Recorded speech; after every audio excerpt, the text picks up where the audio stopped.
Another week in the IPL and we're all set for match number 12. The Sunrisers Hyderabad and the Lucknow Super Giants shall take the field at D.Y. Patil Stadium in just under half an hour from now. Build up to that on Maruti Suzuki presents ESPN Cricket for T20 Timeout, powered by IQ 9 5G. We're already approaching that stage of the tournament. We have to just recap. Sunrisers went down to the Rajasthan Royals in their opening game at Pune, just crushed. That was as bad a game as you could have. Lucknow Super Giants have lost to the Gujarat Titans in their first game, but have picked up their first win ever in the IPL when they beat CSK at the Brabourne Stadium. This is the third game in as many venues for them. And Ravi Shastri's company to build up to it. Ravi, evening, had a nice weekend? Yes, nice and quiet Sunday. So, but watch the cricket. It was good. Yeah, you've almost got to watch the cricket now because we're getting into that phase. We're already worried about the Chennai Super Kings, questions about the Mumbai Indians. On the other hand, new teams are exciting us. But would you be worried for the Sunrisers Hyderabad? Just one game, Ravi. But this looks like an IPL where there may be less margin for error, 10 teams. Are you worried for the Sunrisers after one game? It's still very early days. And it's amazing what one win can do for you. Yes. You know, you win one game, it can make a massive difference. So, you know, they'll be hoping to get their best game out. They'll be hoping for the captain to lead from the front, you know, and really impose himself on this team. And as far as Lucknow goes, they've had a good start. I mean, they would be happy with the way they've started off. So they'll just like to carry on. And with Chase and Holder coming into the side, that's a very good side now, stronger side. Yeah, one by one, their strongest team is coming together. They still don't have Marcus Stoinis, but Jason Holder is a player they picked up for good money at the auction. He walks in now that he's available, missed the opening game as the West Indies were playing out the last few days of the Test series against England, then got here in quarantine, now is available and takes his place at the expense of Dushmantha Chamira, who had an excellent first game. Went for a few in the last. They've decided they're going to stick with Andrew Tye. Funny enough, came in only as a replacement for Mark Wood, did Andrew Tye, but he keeps his place now ahead of Chamira. We knew Jason Holder would walk in, Ravi. Andrew Tye over Chamira, would you have gone the other way or doesn't make much of a difference? Not much of a difference. He has the variety. You know, Andrew Tye has got a good mix-up of deliveries, so that could come handy. Simple as that. And you look at that team otherwise, looks a pretty strong team, especially now that you've got guys like Evan Lewis scoring runs, Deepak Hooda scoring runs, Ayush Badoni scoring runs. Now, that's the household name. What a great story that already is, Ravi. It is, and he's looked very impressive. He's, I love his temperament. You know, he's not overawed by any names, and he's not afraid to pull out those big shots. You know, and he seems to have time. You know, he's very calculated. He knows which areas he has to hit. Gets into position early. You know, to hit in a particular area, the movement is very swift, quick, and you know, he does it with ease. Yeah, and we've seen the versatility. Came in a tough situation against Gujarat and then just had the finisher's job. Came in ahead of a Krunal Pandya too. We had no idea about this guy, Ayush Badoni. We only played a handful of games. It's not like he had a TNPL or a KPL or an XYZPL that we could have been excited by. That's what he's got.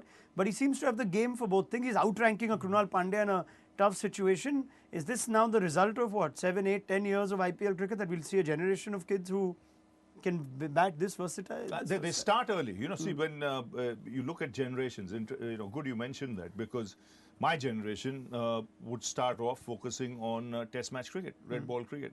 Today's generation, you've got to take all three into play, and you start trying those shots very, very early in your career. Like in our day, if you tried the reverse sweep or the sweep or you know the scoop shot, or the lap shot, you know, your coaches would have gone berserk. They pull you out of the net sometimes when you try that. You know, but today, you know, when you see it happening on television, you want to try and do it. So it's good to see, and the guys are adapting well. It's different era, different formats in the game, and you know, the styles are different. They come prepared. They come very prepared at a very young age. That's fascinating you say that. If a 9-year-old walked up to you, or an 8-year-old or 7, normally the first thing you do is that 3-step defense, right? Okay, show me where your head is, elbows. Would you coach a 9-year-old differently today? First up. Yeah, you'd see what he's capable of. You know, I never like to change anyone's game. You know, if you feel there is something wrong and if you have an answer for it, then and only then will you go up to a player. So whether he's a 9-year-old, whether he is a fully established player, I think the game plan, the way you approach it, the tactics, the strategy remains the same. Ayush Baloni, 22 years of age, and is now going to bat first again after the toss has been lost by the Super Giants. Kane Williamson's won it though, and they tend to smile, these captains, when they win the toss. They're all laughing at the opposing captain because they knew what he's going to do. KL Rahul said he would have bowled first. It's an unchanged team that went down to Rajasthan Royals after winning the toss in Pune as well. So they're not too fussed about changing this side. There is Marco Jansen who could have fit into this team. There's Glenn Phillips, but it's just one game, so they've gone with the same 11. Now teams are excited, Ravi. Yes, thoughts on that team? Washington Sundar, please send him up the order, not at number 8. Yeah. He's capable of batting. He's a good player of the quicks. He has the shots. He has the power. I thought he was underutilized in the last game. Yeah. Just got the feeling they forgot he can bat. By coming at that number, that's not his number. He can go certainly up the order. In fact, they can be very flexible with him. I'm glad you brought him up because I'd love to. We're going to have a nice detailed chat about a Washington Sundar, who, funny enough, was their most expensive Indian buy at the auction. I say that with respect because when you have a 10-team auction, you think you'll pick up some of the marquee names, the ones that are almost playing every white ball game for India. Washington Sundar was the biggest Indian player that they went for at the auction. Didn't use him in the power play, and with bat put him at number 8. We'll bring up some numbers too. I wonder what is the optimum use of a Washington Sundar, Ravi. Let's start with Washi the bowler. They're going to be bowling first. Teams seem to be seduced by the idea of a swing bowler early on, looking at conditions. Now you have a spinner who's excellent in the power play. How do you strike a balance? I would see what the opposition has to offer. Who's opening the batting? Is there a left-hander at the top? Who are in the top 3? But I would like to use him in power play, at least for over 100%. Whether it's the first, whether it's the third or the 5th, but ideally first or third, very early, or second or fourth. Yeah. Very quick into the game for 1 over, see how he goes. At times he's bowled 3 overs for India. Yes. When there's help in the surface, he's done an outstanding job, and I think he's a terrific cricketer. That young kid. If he gets the confidence or is given the confidence, used properly, given that responsibility, I think he can be a match winner for you. I mean, they've got Quinton de Kock in the opposition, so there's a left-hander to possibly go to. Evan Lewis is there as well, and KL Rahul. Now let's just look at Washi Sundar versus the Lucknow batters. He's dismissed Rahul once, but he's kept him quiet. Strike rate of under 90, strike rate of under 100, and he's also kept Quinton de Kock fairly quiet. He's got something about him, even if it isn't necessarily spin-friendly conditions, Ravi, that he manages to bowl well with the new ball. He's got the height, he's got the trajectory, he's quicker through the air. I wonder how good his fingers are because he was injured for quite some time, and I don't know if he was operated on or not, but if he's fully fit, he's very, very handy. Felt like India missed him at the World Cup? Yes, he would have been in the side for sure. Yeah. Questions on Washington Sundar often also come around his fitness. Is he as fit as he possibly can be? Do you sympathize with the lad that he's had a history of injuries? Do you feel he's still not reached the potential of the fitness that he should have at 22? Probably can get fitter and has to work harder to get fitter because, he can really be part of this Indian side for the next decade, especially in the white ball format. He's got the talent even for the red ball format. It's going to come to that. We all remember what happened in Australia. Yeah, I know. As a third spinner with Jadoo and Ash, he can be the man there, a left-hander. Does he have clarity in his role in different formats? He looks a terrific batter as well. Yet, team like Sunrisers played him at 8. At times, he has to almost play in the lower half if looking at the rest of the team. I think that's where the management comes into play. Making it easy for him. Making him think clearly as to what his role is, how he can be used, will he be used, and what to expect. When these things are addressed, then the player is in a much better state of mind, and it'll help if they can do it with Washi. He has opened the batting for Tamil Nadu in Syed Mushtaq Ali. Bangalore tried him up the order for a couple of games, then got injured. Wonder what you would do with a Washington Sundar. They already use Abhishek Sharma as a bit of a go for it Indian player at the top. Opening bat. Is he capable of doing that role, opening at the top? He has opened the batting at under 19 level. Yes. I mean, if anyone you're going to take a chance with, then I would go with him. I would take a chance with Washi because if he gets off the blocks, then he will score quickly and he'll take on the spinners if they come on early. Yeah. Does he also have the game against quality pace bowling? That was something that we were all impressed with in Australia. There's Abhishek Sharma there who struggled against Trent Bolt in the opening game, just one game, but Sundar's got the game? Yes, he's got the game, he's got the shots. He's got the shots to take on the short ball. He cuts well, so he's got the game, he's got the tools. Washington Sundar, then let's see if Tom Moody and Kane Williamson use him any differently in this one. I think they surely have to, with the kind of role that he should be given, the kind of importance he was picked up with at the auction. Another player who this could be a very big season for is Bhuvaneshwar Kumar. And perhaps because of Bhuvi, Washi won't get the first over, maybe he'll get the second. But we saw a different Bhuvaneshwar Kumar last game. He was cranking it up, he was troubling. Joss Butler should have had him on 0 had he just not overstepped. But this, you think, Ravi, is an important IPL for Bhuvaneshwar Kumar? That's how the last 2 IPLs have gone for him. Question marks on whether he walks into India's T20 team or a white ball team looking at the World Cup. How big is this season for him? Very big. And if he's fully fit, he's your most experienced bowler.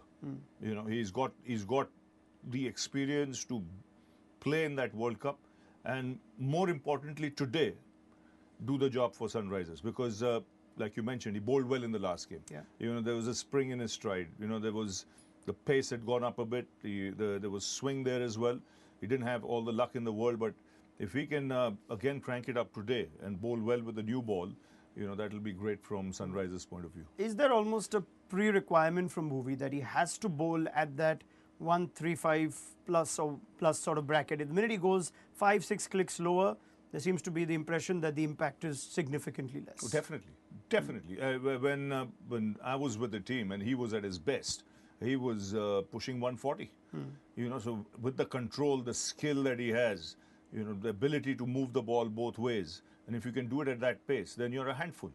You know, but when you really drop into the mid 120s, late 120s, then if you don't get it right, batsman gets that extra bit of time to take you on. So let's hope he cranks it up today. And I just get the feeling that he needs to bowl. The more he bowls, the better the rhythm. You know, luckily in the IPL, you have a 3-hour game, a 3-day break sometimes. So the recovery is great. And also if he starts bowling well with that kind of rhythm, that will go a long way, not just for Sunrisers, but for India as well. Especially this IPL, you tend to have a longish break depending on how your fixtures go. Sunrisers have had 5 or 6 days. Yes, Ravi? No, because I used to always have this argument with him. You know, I said, where do you disappear when you're needed the most? I mean, England, no. New Zealand, no. Where the conditions are ideal. You know, 2 series he missed in New Zealand. He missed England. Can you imagine? I said, you've made for these 50, 60 red ball wickets you missed out on. Yeah, that's a fair point. But I guess the other question is, what is the white ball future for Bhuvaneshwar Kumar? And can a bowler like Bhuvi still find a plan B, Ravi, if he doesn't find the pace? Let's say we sympathize he's had the injuries, he may not be able to bowl as quick. Does he have a skill set to still be impactful without those 5-6 extra Ks of pace? He has the skill. But it becomes easier for the batsman. You know, they're well prepared, and they know, you know, what they can do with Bhuvi. Because then when you drop that much in pace, you've got to get it right. Then your margin for error is very, very little, minuscule. Because you don't get it right, that big shot can come. So 2 bad balls in an over could cost you 12, 10 or 12. So that is the difference. Where as opposed to if you're at 140, 138, you might get away with it. If I compare 2 bowlers who are similar in mould, Deepak Chahar and Bhuvaneshwar Kumar, it's unfortunate Deepak's also now going to have to baffle injuries in build up to the World Cup. Where do you see either bowler's game and who sort of is up on the other at this point? If both are fit, both will play. You can fit both those two in the same team? Yeah, you might, because they have the skills. You know, it'll be touch and go, depending on the conditions, you know, and where you're playing. But, I mean, a fully fit Bhuvi, you know, you will always take that. Fully fit, strong, with that experience, you definitely would put him in the driver's seat. Is that one of the, or should I say, more relaxing things now in post-coaching life, that you don't have to worry about this problem of plenty? I can imagine it would have been something to pick a team out of all the options and permutations and combinations that Indian cricket throws out. Oh yes, and sometimes you're left with no choices. You know, like on the tour of Australia, every breakfast, every time I went for breakfast in the morning, and Nitin Patel would walk him outside there. So Sydney, after we drew the test match, he again walked in the morning. I said, there. And you know what he tells me? Ashwin out, No Bihari Ashwin, out. no Bihari, no Jaddu, and no Bumrah. I said, so who do I play? So that there can be a major problem there. That's headache. One all in the series, one test to go, and you have nobody. I would think that solves your problem almost, Yeah, because then the 11 you have no fit players choice. went in. Yeah. And we know what happened after that, right? Washington Sundar remembers that. Shardul Thakur remembers that. Natarajan remembers that. So this is the Gabba team that we've got today. Yeah, we and you've got Natarajan there. Yes. I'm glad to see him back, because that guy he's got the skill. He can bowl the Yorker at will when he's fully fit. And what a story. I mean, he went on a tour to Australia for 2 formats where he was the net bowler.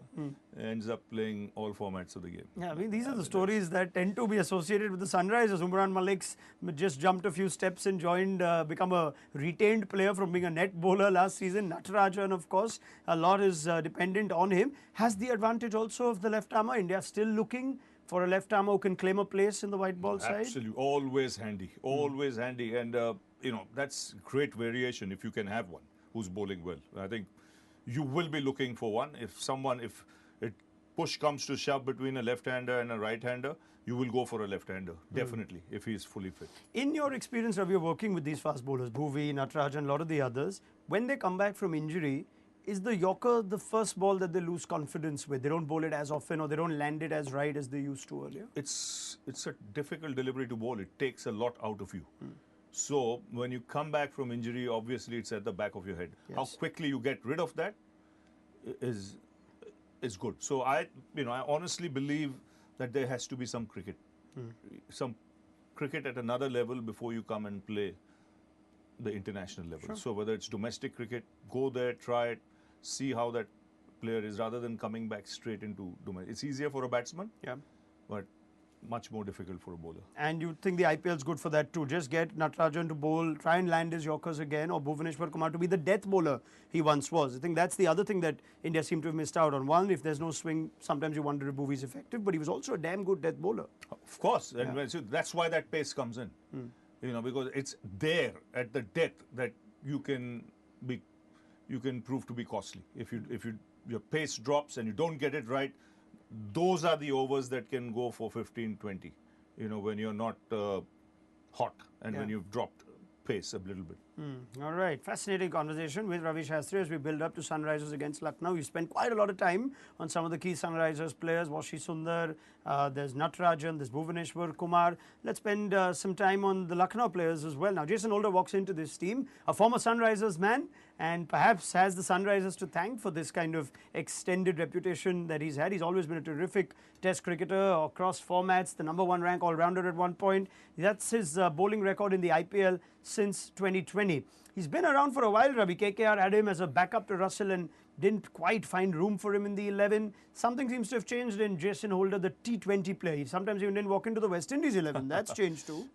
No, he's a good cricketer. A great guy to have at the back. I mean, can hit the ball a long way, can get you quick runs if needed, has all the experience in the world when it comes to bowling, has captained the West Indies for a long period of time, and he's always seems to be a cool and calm customer. He's got his head on his shoulders. He's always collected and calm, which I like about Jason. DY Patil Stadium, Umesh Yadav cranked it up the other day. Sort of bowler that Holder is. Could be dangerous today. Yeah, he gets that extra bounce. See, with that height and you get that extra bounce, then you can surprise batsmen.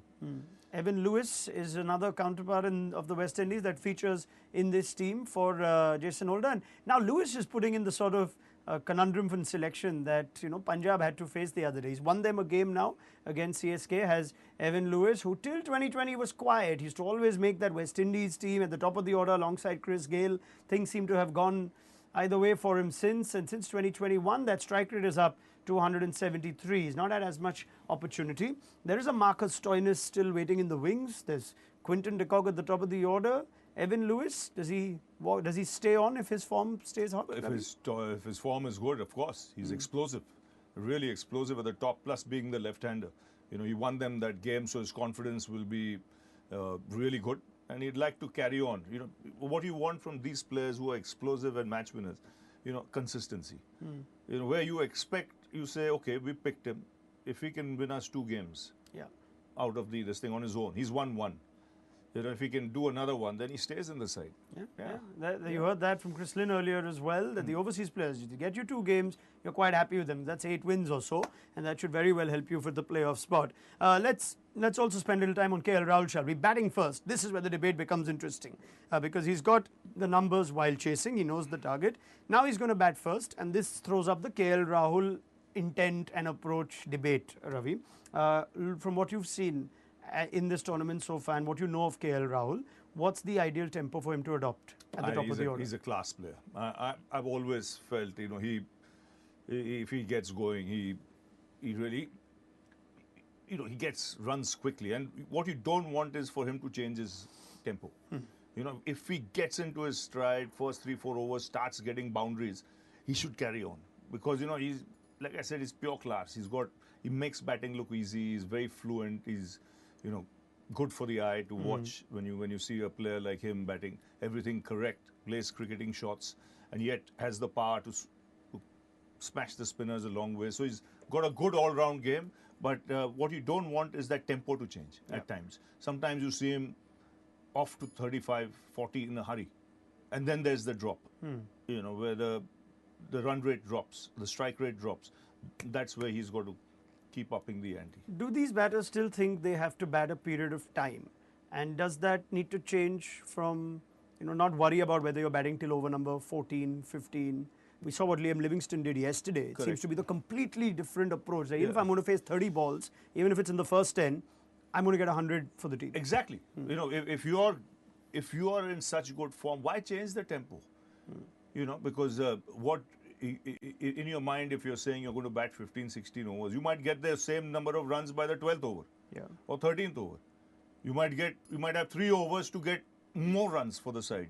So, you know, if you're hot, then from your team's point of view, it's better you carry on in that fashion.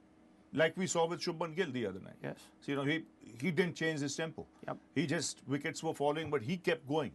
And in the end, turned out to be a match-winning innings. So Rahul can do exactly that. Are you a fan? fan? And he's done it. So it's not a question of him trying to reinvent the wheel in any way. Are you a fan of that high-risk approach that it's at least considered high-risk approach that Livingstone showed yesterday, where the opportunity cost isn't as much? You go hard, even if you don't get as many at the back end, you still end up with 180 like yesterday. So you like that idea? Yes, and it's his game. That's Liam Livingstone is a star. Yeah. You know, there's no question about that. He's going to be one of the stars of this IPL, not for this year, for some time to come. And I'm glad they used him with the ball because he's got that skill there, you know, to get you a couple of wickets and be the all-rounder. I think he is. So we will see if the likes of De Kock and Rahul and Evan Lewis, that's a powerful side. Huda, Krunal Pandya, Badoni, Jason Holder, they've got batting. Let's see if they adopt that sort of approach. We have seen early wickets fall in the IPL even so. Nicholas Pooran is another big talking point now. And the reason we're bringing it up after just one game is Pooran, we've been focusing on him. Once he gets a bit of a string of slow scores, we seem to see that affect Nicholas Pooran. It was a 7-ball innings, I think, Ravi, where Trent Bolt had him all at sea in the last game. I wonder what sort of batter you think Nicholas Pooran is. They sent him at number 3 in the last game, or number 4. Is he a top 4 T20 batter, or is he someone who'd rather bat 5, 6, 7 and do the Russell Pollard job? I think he has to be in the top 4. 3, 4, latest 5, but 3, 4 would be ideal. And what you'll be telling him, Nicholas, abhi pura kaam karke dena yaar, please, because he's got the talent. Yeah. You know, he can smash it. I've seen him when I've been with the team in the West Indies. He's hit some of the biggest shots on the roof of grounds in Trinidad and you know, other places there. And they need him to fire because that is their match winner. That will take a lot of pressure off Kane Williamson. Then Williamson can play his game. You know, that 15-over game where he bats through. If these other guys are smashing it at the other end, especially Pooran, his job will be much, much easier. All right, let's get a first innings score prediction from you, Ravi. D.Y. Patil Stadium, Lucknow batting first. What are we looking at? We've seen some, you know, I always wait for the first 6 balls or 7 balls because all I want to see is if there's any hold in the surface. Right. You know, if there's hold in the surface, the score comes down to 160, 170. But if the ball is going through and it's coming onto the bat, straight away that goes up to 190, 200. Yeah. So, you know, I would rather wait for the first 6 balls, but this is how I'll be thinking. Yeah. So if you ask me after first 6 balls, I would see the first 3, 4 and I'll tell you I'm up at that 190, 200, or I'll say 160, 165 will be a competitive score. Yeah. Do you want to hang around for another 6 balls? No, we won't do that. We won't do that. What we will do is tell you that both things have happened. So Ravi Shastri has his point. The game between Punjab and Bangalore saw 200 plus chased. We remember that where Dew came in at the DY Patil Stadium. And then we also saw RCB and KKR make a contest out of 128 batting first. So that was a bit different. So keep an eye out on what Bhuvaneshwar Kumar, who has new ball in hand, does. And we'll see whether they'll end up closer to the 150 mark, Lucknow, or in excess of 200. Should make for a fascinating game anyway. And Ravi Shastri will be with us at half-time on Maruti Suzuki Presents ESPN Cricket for T20 Timeout, powered by IQ 95G. So too will Sam Curran. So do join us then.